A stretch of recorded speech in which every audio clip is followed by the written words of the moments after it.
Welcome and/or welcome back to the Toasty Show. Off the real Black Panther. Let's do it.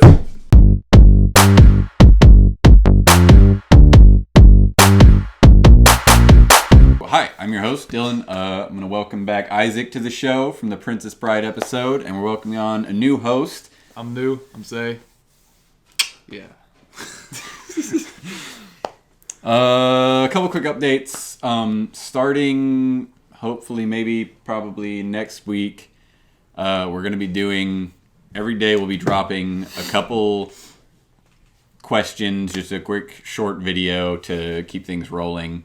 There can be questions about anything. There can be questions about the episode that we just released. There can be questions about us, any random questions. There can be about sports, food, movies, whatever. Doesn't really matter. You can drop those on Twitter, DM them on Instagram, anywhere you want. Today we're covering Black Panther. So, kind of goes without saying, but we're going to say it anyways.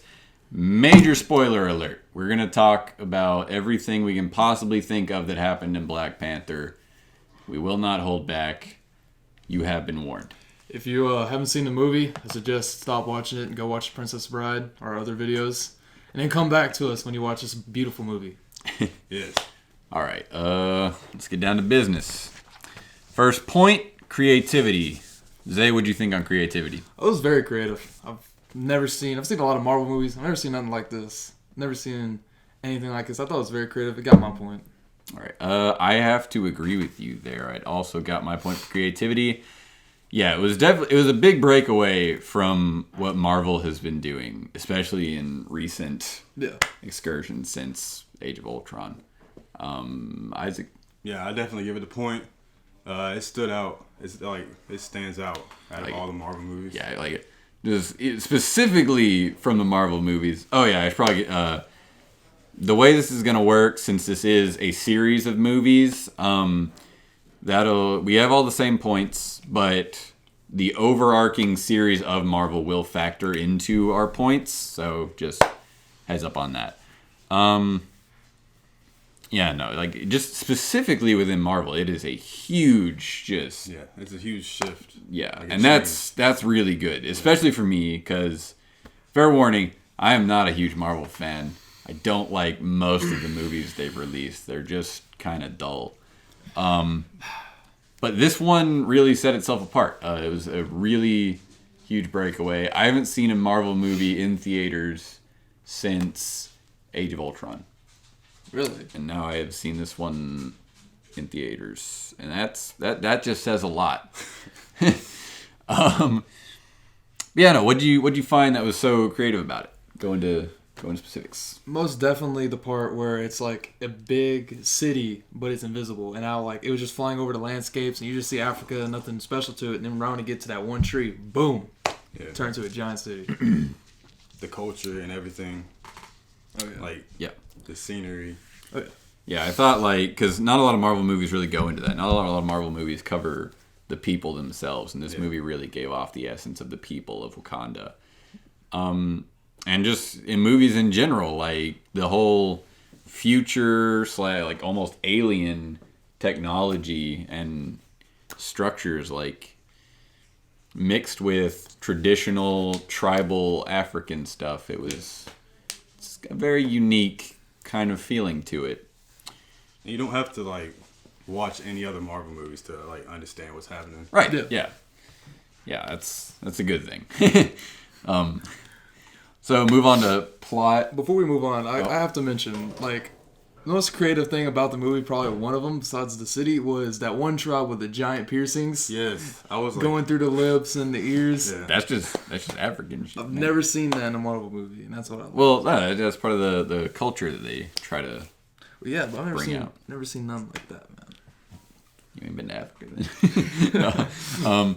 All right, so let's move on to plots. Isaac, what do you think about the plot of this movie? Did you give it the point? Yes, I give it the point. Because... He's angry now. No, because it was just a good plot.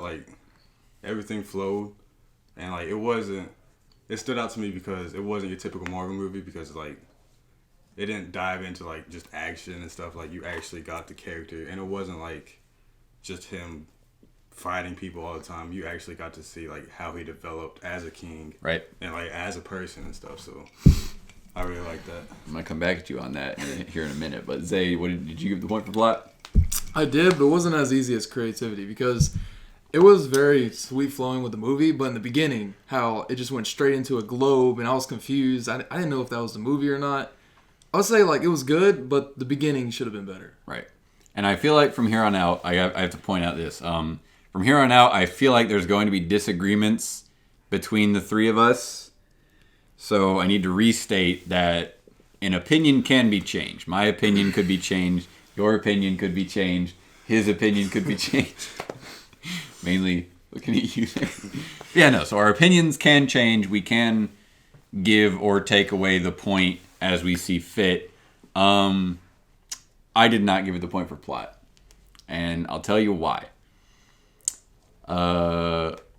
It really, like, it's about this dethroning of T'Challa and this rule, this, like, tyrannical almost, I mean, it's not focusing on the tyranny part, but just this really conquest type rule that is going on with Killmonger.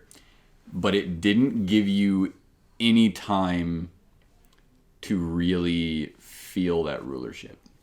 Oh, like, yeah, but... you said earlier that you got to see and like grow with him as a king or whatever. I don't feel that. I feel you got to grow with Black Panther.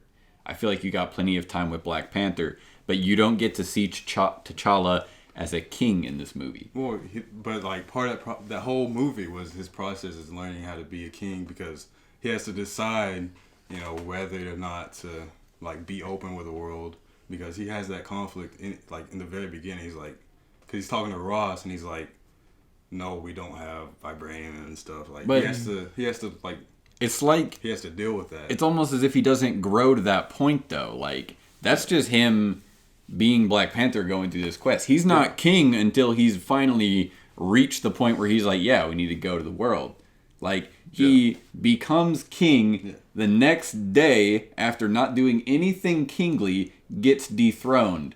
Yeah. And then he comes back and he's like, let's reveal ourselves to the world. He doesn't have any time to really grow as a king. And then Killmonger on the other side of this thing. Killmonger takes his throne and like you just don't feel that time with Killmonger. Like he's like, you do this, you do this, you do this, and then it's like, okay, now let's go focus on what T'Challa's doing for the next like 30 minutes of this movie. And Killmonger can take a backseat. We'll come back to the end of his reign. Yeah, I can understand. Like it doesn't give me enough time to see these kings being kings. Yeah. Like it was like, see, like I felt like I was more into not less of Killmonger because it felt like when Killmonger became king, like it felt like they were rushing it. Like I didn't like we saw him do a couple things, but in all honesty, it felt like he was only king for a day. yeah, I wish they would have played out more of Killmonger. Killmonger. Killmonger. Same. I just want to advise that I'm going to mess up a lot of names in this movie. Sure. So just bear with me. All right, continue. And so I just wish we got to see Killmonger more than what we did. Right. Yeah, just no, like, because the cool thing about the character of Black Panther is, like, he's this superhero, this, like, crazy awesome superhero. And he's a king of the most wealthy nation on the planet. But you don't get to see that side of him, really. You only get to see the Black Panther side. You can see the king side for probably about, like, 10 minutes. Yeah, you get, in fact, you see him being a king more in the post credits than you do the entire movie. See, I feel like the king part was like more like internal than external. You know what I'm saying? I know, but because like even when he went to his ancestry, like whatever, like he was dealing with that. Like he was talking to his dad. He's like, I don't know how to. You know that made me think when I first watched it, like, are they just tripping balls in their mind right then? Or did they actually find a way of accessing the afterlife? Yes. Because that's what I was wondering, too. that's like either disappointing or, dude, you need to be using this for a lot of things. Like, you stingy. All right, so I have a lot to say on plot, not just that. But next up, there was like no suspense in this movie. Like, when you see that someone was going to die, you already know they're not going to die. A, just because it's a Marvel movie, and B, just because like it shows you something beforehand that makes it pretty obvious that that person's not going to die. Like Shuri, you saw Black Panther running at Killmonger like forever before he was going to actually kill her. You're like, okay, well, she's not going to die. Yeah. Even though you already know she's not going to die because she's her little sister. But yeah, the most suspenseful part of the movie is when M'Baka came out. Honestly, M'Baku. When he came out, honestly, that was the most suspenseful part. Because I was not expecting that to happen. Because like you notice how in the movie, like no one would challenge him, right? Right. And then all of a sudden, you just start hearing some chants, and you just see a big dude come out, travel plane all over. That's probably the movie started really strong with that. And then the other part with the suspense is the death of T'Challa. Like he gets thrown over, and you're like, oh no, and you have no time to sit there and be like, because like 10 seconds later, he's back on screen and he's alive. Not 10 seconds later. It's not 10 seconds. I'm exaggerating, obviously. There's a good amount of time where he's not on screen, and it's like... Okay, he falls off, they leave, they go immediately to the Himalayas in the middle of Africa, and then... It's not immediately, though. It's pretty immediate. We were noting it in the movie. Yeah. Like, it's pretty quick. Yeah, when we were we were watching the movie, Dylan pulled me aside, I was like, yo, dude, where the hell are we? Oh, you look at it, like they're in a huge ice mountain landscape. You know what? We'll get into that. That's like visuals or whatever. But no, like you transition from him being thrown off the cliff immediately, almost like not 10 minutes goes by, and then he's back, and you're like, it just kind of kills the spin. Like you could have gone longer. You could have focused more on Killmonger's reign. And then, like, down the road, you see T'Challa's back, and you're like, hey, yeah. Yeah. And then, you have anything else to say on that? I think I'll retract my point. You're going to retract your point? Yeah. I respect you. You're such a good... You're a good sport. I'll have to retract my point, too. You're gonna retract... What? Yeah, I'm going to have to do it. Okay. Oh, I totally forgot to mark down the points for creativity. So 1 point for creativity. And then I have another thing to say about plot. I'm not done yet. Is Deus Ex Machina. Things happening just for the sake of it progressing the plot. First off, the thing that hit me the first time that I was like, no thank you, is like the river save. Like the classic, like, oh yeah, we found him washed up on the side of the river. That bothered me. That's such a weak cop-out. Like... I mean, how else would he... I know, just... The fisherman found him. We fished him out of the water. I mean, it's not that big a deal. Like, I guess I get it as far as, like, the landscape of that place and whatever, but... there's no other way that unless he just literally survived that, which you would have had a problem if he just... So, it's like, that's the only thing they could go with. Dude, if they can create a technological / tribal society, they can figure out a way to save a dude without having him fished out of the river by a fisherman in a net. Anyways, and then the delivery of Claw. My guy walks up, hands Claw over to the one dude that hates Claw enough to overthrow the king because of it. Who's Claw? Ulysses Claw. Oh, yeah, okay. Yeah, I know what I'm saying. Like, he flies in, bringing Claw's body. Who does he bring him to? The one person that is pissed off at T'Challa because he didn't kill Claw. Yeah. Well, see, like, we're going to get on Claw's death now, because since we're talking about it, that was, like, honestly, like, we saw Claw, and I was like... I was pretty upset with that. I was starting to like him and stuff, and all of a sudden, bam, here's his body. Here's the thing, though. I wasn't upset at the movie with that. I think the movie actually did that really well, because I love Andy Serkis as an actor. I wasn't expecting it, so I mean, yeah. And I thought, like, it's in the overall arcing plot, like, of Marvel, like, I was kind of confused that they killed Claw, because, like, I feel like they could have done more with him. Yeah.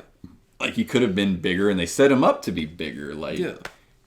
But... I mean, I had a feeling he was going to die in the movie, but not like that. You know, I was thinking like maybe. But I mean, I wasn't expecting that. It kind of makes sense though that he was the one that like went out there to meet him, because like T'Challa's not gonna go out there and meet this. No, but like Wakanda's a big place, right? Yeah. And all these tribes are in these different like places, and you go up to, I don't know. Maybe I might be thinking of it wrong. You might be right that like that specific person was sent out there to meet this guy. But to me, it just, when I was watching it, it just looked like he happened to come up on the place that all these dudes were, this tribe of guys. And I don't know. But with that said, 0 points for plot, and we'll move on to characters. What do you guys think the characters in this movie? They're great. They're great. As simple as that, they were amazing. Yeah, they were pretty great characters. Yeah. The only thing we need to talk more Like- about, simply amazing. Shuri was great. Shuri, a lot of people do like Shuri, but I don't know. She's cool, but I really liked M'Baku. Nobody talks about Ross. Dude, Ross. I like Ross a lot. I mean, he's just the white guy. Exactly, like it's because he's white. Like Not because he's white. He's just like, he doesn't really do much. He's just there. I like him. I feel he's very, because like he's fighting for people that aren't his. Nobody in Wakanda would do that. I mean, he's cool, but like, I don't know. I really like him, M'Baku, though. I thought he was awesome. I will say, I kind of wavered on characters for a second, like literally just a second. Like I was totally gung-ho for characters, and I kind of started to think about it, and I was like, W'Kabi, his motivations were like really weak. yeah, he flip-flopped. He flipped on a dime. Yeah, it didn't take much for him to flip on. And it's like, you're like, why'd you flip on a dime? Yeah. Yeah, you think it would have took him a little bit longer to flip. And then like the relationship with Okoye, it's like they call themselves my love twice, and you're like supposed to just go with it. I don't know, just W'Kabi and kind of Okoye, they were kind of my weak points as far as characters, but they were still really good apart from what we just said. Are you gonna say something? My best character was Killmonger. Well, we're actually. not in that part yet. Well, but that's okay.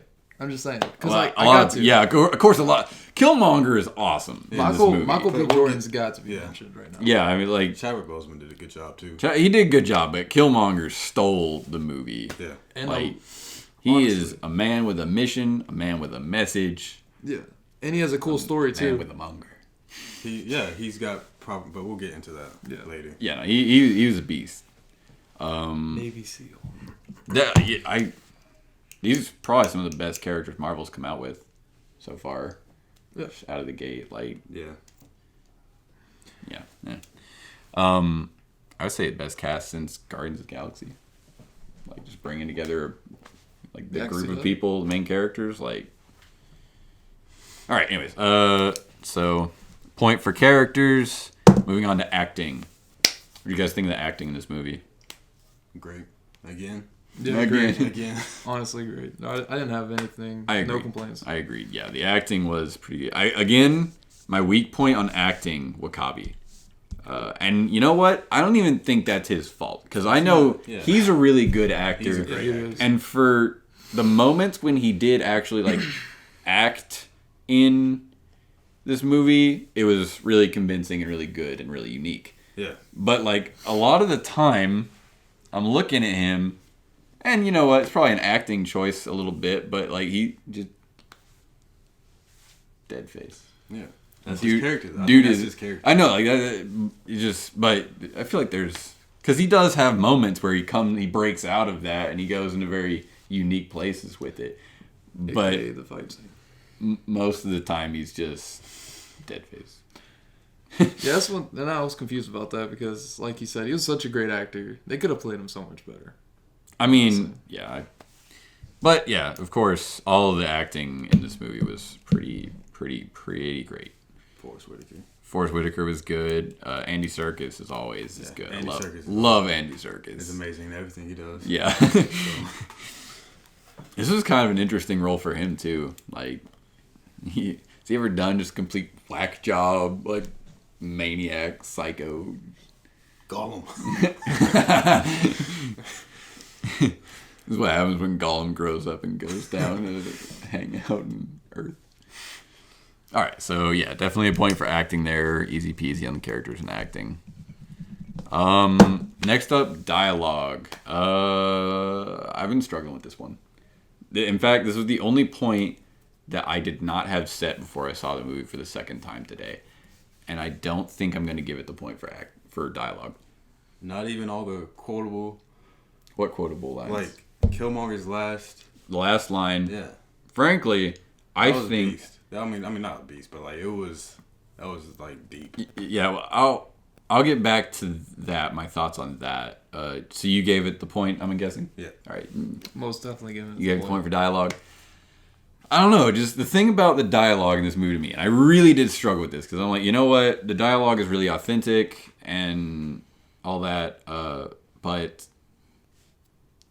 it just, to me, it didn't stand out as like above average. Like it was just talking to me. Well, when Killmonger, aka the lovely Michael B. Jordan, when he came out and they was like, "Ask me who I am," and he wouldn't say it, but then someone actually asked, and now he just screaming who he was.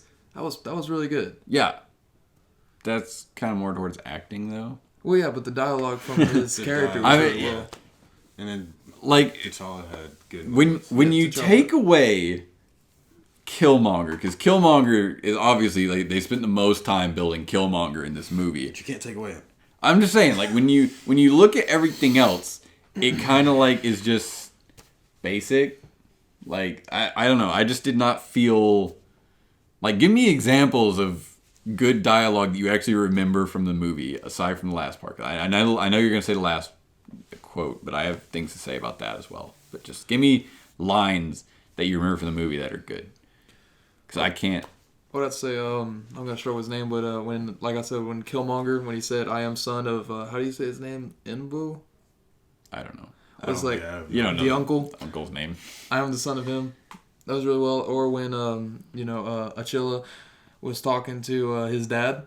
Who? Yeah. You say T'Challa? T'Challa. Yeah, I was gonna say that, and his dad was like, you got like the difference between like a good king, like a good man can't be a good king or whatever. That was good.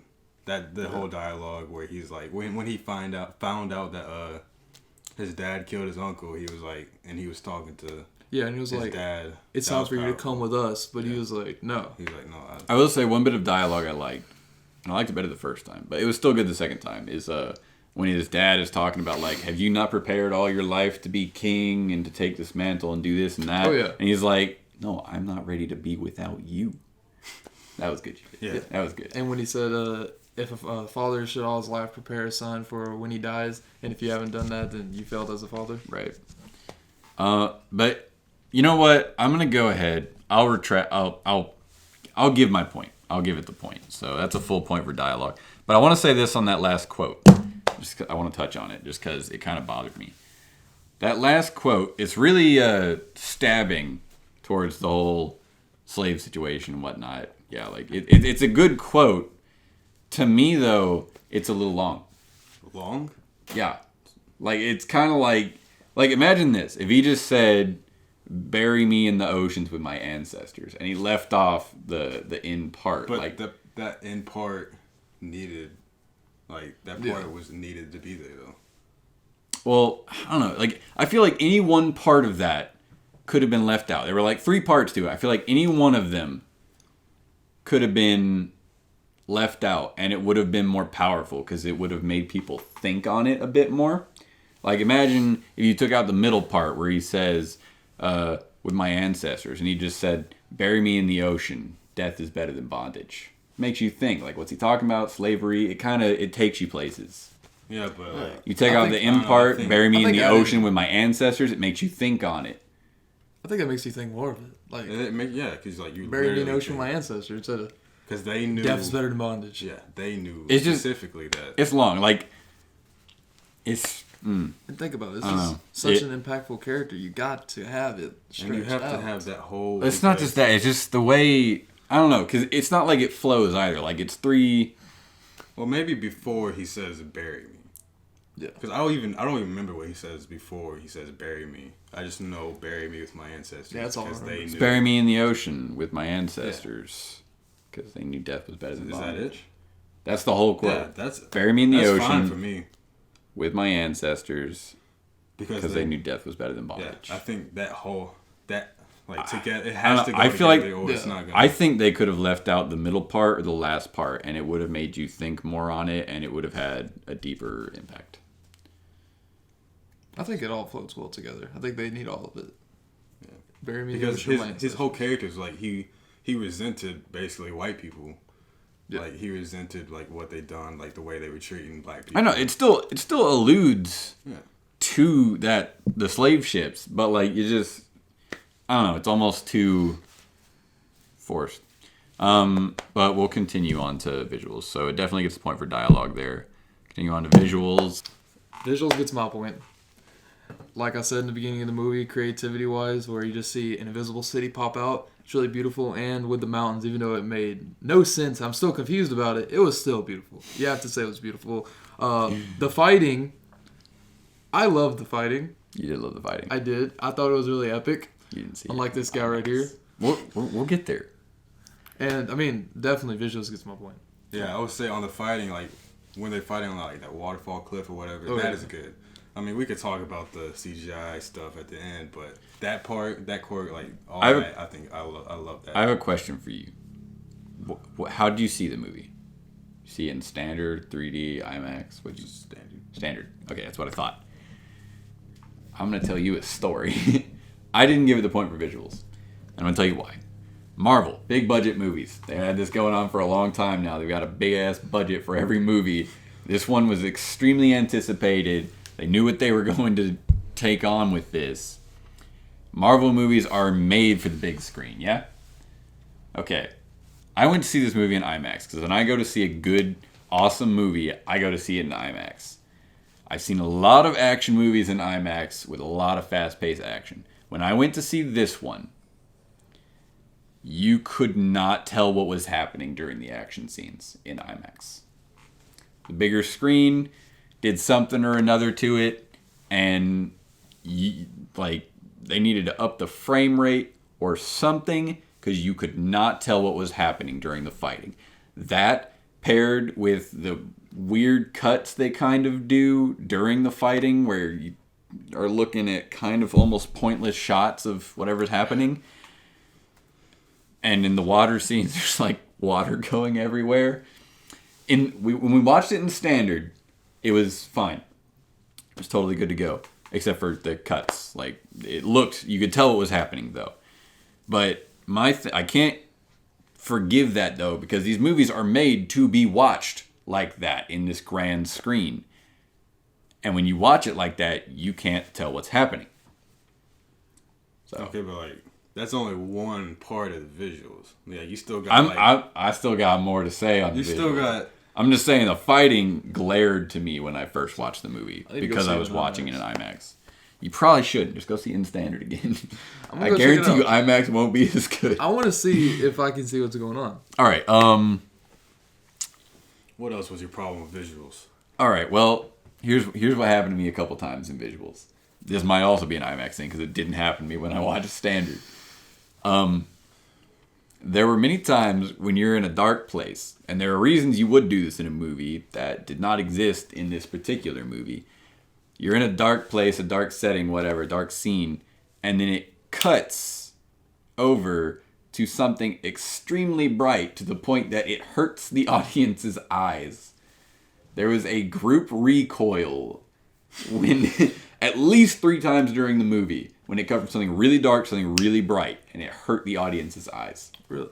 I mean, I've never had that. I didn't notice. Well, you saw it in standard. I'm saying, like, IMAX, this movie did not prepare itself for IMAX, despite knowing that it was going to need to be ready for IMAX. So is that a movie problem or is that an IMAX problem? That's a movie problem. IMAX ain't changing. IMAX has always been IMAX. They've released movies on IMAX before and it's been fine. This one didn't do it. The scenery, you didn't like all that? That's the thing. The scenery was really good, but those were things that I felt were really focused on parts of the movie that, not necessarily the lighting thing, but when you're physically hurting your audience, that kind of sticks out to me. And then the other thing on the fighting is, not just the fighting, but just in general, is hiding CGI. I think there was a lot of hiding CGI in this movie, and sometimes it didn't always work. Sometimes you saw the CGI. Justice League has its problem. We're not reviewing Justice League right now. It reminded me of Justice League when you said that. Yeah, there were a lot of beautiful visuals, but I don't know, just between the fighting problems on IMAX and in general with the cuts during the fighting. But I feel like that's more of a production, editing problem more than editing goes into visuals. You know what I'm saying though? I hear what you're saying, but that doesn't. They could have recorded at a higher frame rate and it probably would have been okay, or they could have recorded with a faster shutter speed or something like that, and it would have looked probably better, I would assume.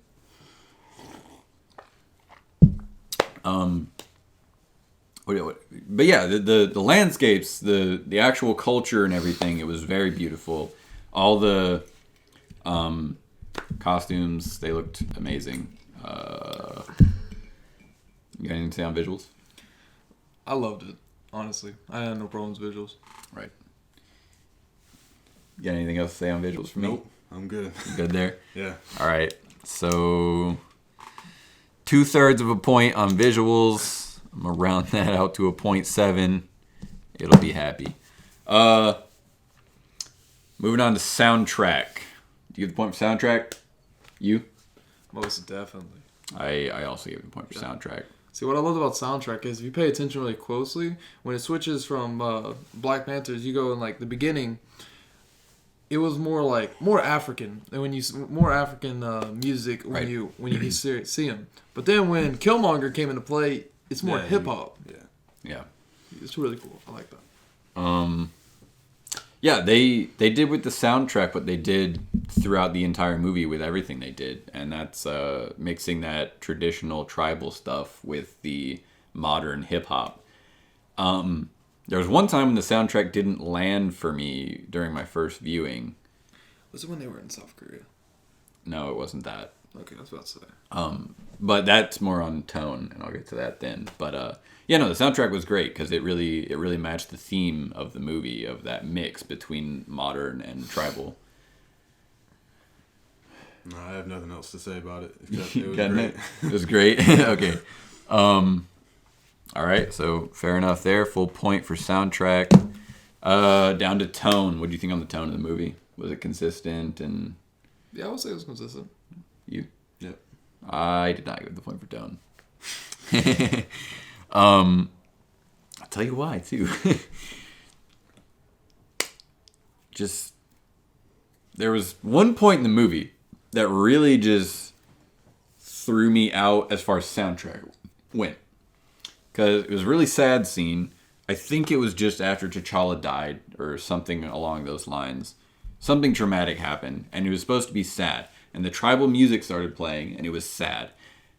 And then they looped in the hip-hop, which is the theme of the movie, but hip-hop really doesn't lend itself to being sad. Okay, but did it switch to another scene, or was it still... It was still going over the sadness. It was still in this period of mourning. That's just a little thing, though. But the other thing is the first battle between Killmonger and T'Challa. It was awesome. Yeah. It was great. Aside from my IMAX experience on standard, it was great. It was very grounded, and it felt very real. And you kind of really cared what was happening. The second fight between them really gets hurt by the fact that they're wearing the suits. Really? Yes. I thought that was cool because you got a purple suit and a golden suit coming at each other. Did you not think that cool? I don't... What does that have to do with tone? It takes... Here's what I'm going with tone. Okay. The technology in these fights takes away from the weight of the fights. Yeah, I can see that. Yeah, like just like in the Korea scene when he destroys the car, it takes away from the intensity and the weight of that chase. Like it was a pretty good chase, and then there was the comical, like she comes riding up in a car chair with a steering wheel in her hands. I thought that was cool, honestly. You thought that was cool? Yeah, that's the word you describe that with. Yeah, because I've never seen that before. Like, you haven't? No, I've never seen a car driving on its own with a girl back at base. No, I'm talking about Nakia after the car gets destroyed, sliding up. Oh, yeah, that's... I thought you were talking about someone else. No. I get what you're saying. The chase was over at that point. Wasn't. Okay, but still. So it was like... Still, it took me out. At the end. Took me out of the battle itself. I don't know. Every time the technology came into play, it just took me out. Like the capes. The capes were weird. You have to admit the capes were weird. They go like, and suddenly there's like a force field. What? Don't worry about it, dude. I don't know, that was a big hit on tone for me, as the technology kind of took away from the battle. I don't know. I can't see that. Like I'll give you the cape part, but besides that, everything else is cool. It was mostly in the final battle for me. Is like the final battle would have been better to me if like when they nullified the vibranium, the suits went away. Yeah. And they actually had to fight each other, and they're not just sitting there. Yeah. Well, see, I should have said this back in dialogue. I'm just going to say it now because it goes with the technology. Like, what I loved about it was, like, when you saw the girl, Shuri, not Shuri, You're gonna mention Okoye. You're gonna mention the what? Okoye. No, not that. Okoye. Okay. Okoye, where she, when they were shooting at her, and it was bulletproof, and she was like, guns. It's so primitive. Oh yeah. That was really cool. Right. Because it didn't do anything. Yeah, it did nothing. Right. Unless they didn't have a suit on. Yeah. I'll cut that off there. I don't have anything more to say. Either of you? No. All right, so that's 2/3 a point, 0.7. On to impact. Yes. Of course, this movie had impact. I mean, like, first off, little kids. Little kids be loving this movie. Little black children, they're loving it. Little black children. What? They are. Yeah, like, you know how many videos I've seen of... No, I know what you're saying. Like, it's just how you say it. There's no better... Is there a better way to say it? Like, it's just how you said it. And then just the black community as a whole, like, it's been taken away. Well received, yeah. It's the Wonder Woman of black people. Yeah. It kind of came at a good time. Yeah, like it had a really strong message behind it. And what's interesting about this movie, the way they presented it, is like the villain is the one with the message teaching the hero. Yeah. Like a lot of movies use the villain as the antithesis of the message, but and it kind of like he wasn't really a villain. Like in this one, he's right. Like he's completely right about what he's just going about it. He's been too immersed in trauma. Definitely impact in black community and everyone. It reached freaking as far as economy goes, like it reached 9th highest gross in the U.S. There's an impact there. I mean, you can't fight that. And I mean, this is really like the first. I mean, we have Blade. First all black. All That's black the thing. Like, Blade had like first black hero. This is first like all black. And like main like blockbuster. Yeah, like it's a big step there. But what I'd say about Impact though, before we move on to it, y'all got some good stuff on Impact. But for me, with Impact was part of the scenes with the dad part. Now I'm not gonna get too much personal, but some of the parts I could relate.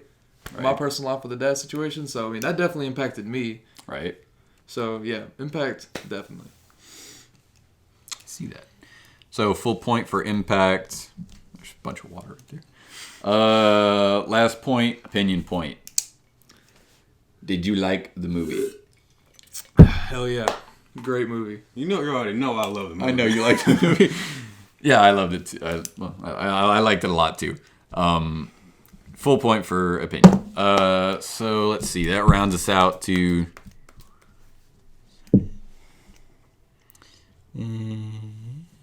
I have to do a lot of math right now. So let's cut that. That's full. That's point. 8.3 is our current standing for this movie. Okay.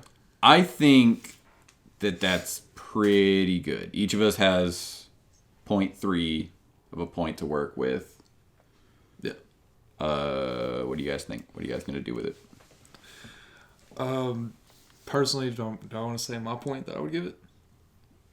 Like Personally, you can either give it, you can take it, or you can leave it based on what you actually think. We rounded up to 8.3, but in my opinion, that movie was definitely a 9.5. Well, I don't care about that. I'm just saying, it's a great movie. So you give it. So you're keeping it at 8.3? Yeah, I'll keep it at 8.3. What do you? I want to see what you're gonna do first. What do you give it? Or take it? Here's the thing. I think 8.3 is exactly what this movie deserves. Like when I thought about this movie, anywhere from a 7.5 to an 8.5 is where I thought it should sit, and 8.3 sounds just about right to me. Yeah. So as much as I loved it, but I do respect there's obviously problems with it. There's flaws we can critique. Yeah, every movie has flaws. Just yeah. But yeah, I loved it, but I will leave it at 8.3. All right, I'm gonna leave it too. So our final point value for Black Panther sits at an 8.3. It's pretty good. It's pretty good. It's just below. Well, not just below, but it's a good middle ground between Goonies and Princess Bride, and I feel like that's appropriate for Black Panther. Like that's about where it should be. So that'll wrap up our movie review. Our final rating for Black Panther is an 8.3. Let us know down in the comments, what points you would have given the movie. Let us know what movies we should do in the future down in the comments. Next up is our discussion for Black Panther. We'll see you there.